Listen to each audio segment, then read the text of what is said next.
कि कभी किसी ने दिल्ली का रास्ता किसी माध्यम से अपनाया था, उसी रास्ते पे चल करके आगे बढ़ना चाहते हैं। इससे खराब इस लोकतंत्र में और क्या हो सकता है?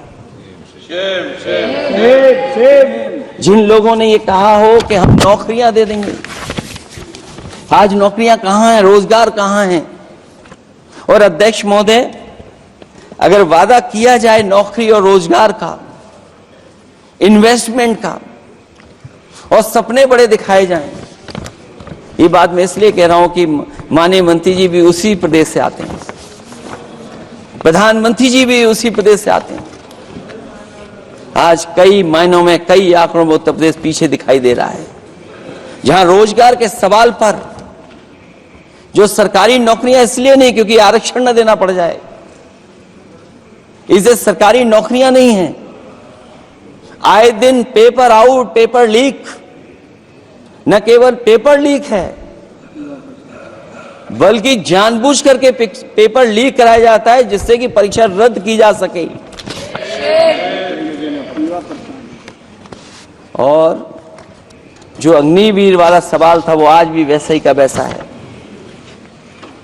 हम लोग अग्निवीर वाली व्यवस्था कभी स्वीकार नहीं कर सकते हैं। जो पहले भर्ती जैसी होती थी अध्यक्ष महोदय, अगर वैसी ही भर्ती होगी तो हमारी सीमाएं और सुरक्षित होंगी, हमारे और नौजवान जाकर के देश की असली पक्की वर्दी पहनने का काम करेंगे।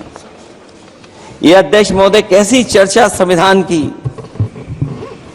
जो है बिना प्रधान की।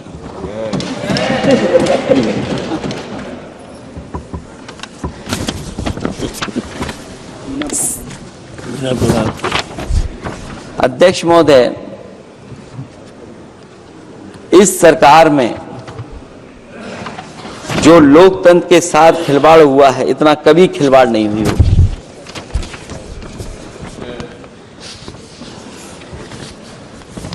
संविधान को परतंत्र बनाकर जो लोग राज करना चाहते हैं, उनके लिए आजादी का अमृतकाल सिर्फ एक जुमला है।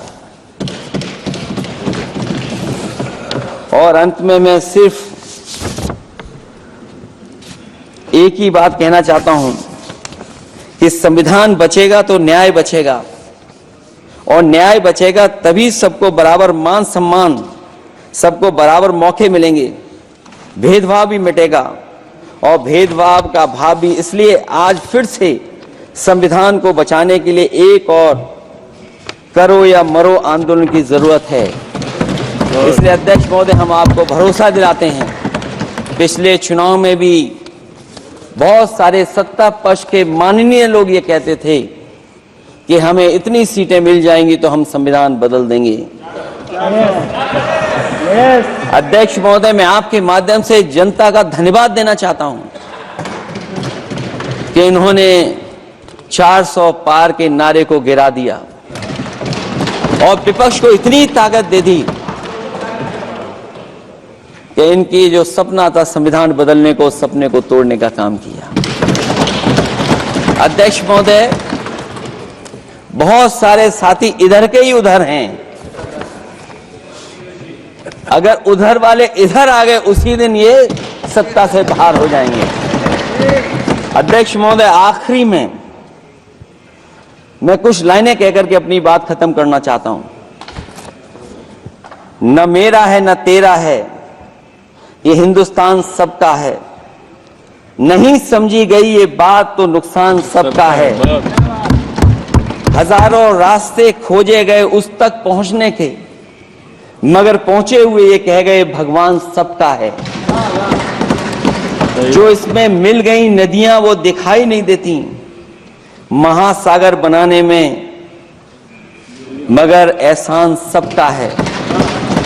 अनेकों रंग खुशबू नस्ल के फल फूल पौधे हैं, मगर उपवन की इज्जत आबरू ईमान सबका है।